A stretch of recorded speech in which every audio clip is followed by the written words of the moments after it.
So the results are in for the substrate test. And if you're wondering what that is, that was this video that I did a little while ago.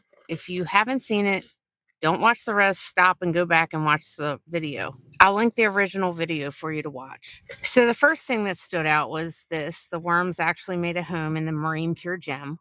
But for the results of what substrate worked better, it was actually kind of surprising.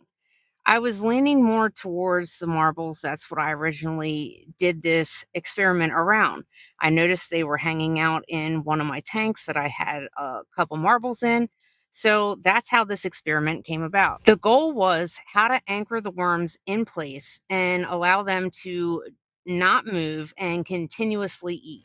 The more the worms are roaming around the tank looking for food, the more energy they're burning, and that defeats the purpose. It's also how easily can you get the worms out of that substrate is the important part. We want to be able to manually chop them, and that's almost impossible in finer gravel. Yes, swirling around the gravel will result in propagation, but you're losing about 50 to 70% worth of propagation swirling and hoping for the best. When you manually remove all of the worms and chop them physically, you know you're getting max propagation. Cleaner cuts heal faster, resulting in healthier, more worms in the end. So the goal wasn't just what's going to keep them anchored longer, it was what's going to keep them anchored, plus be easy to separate them from the substrate.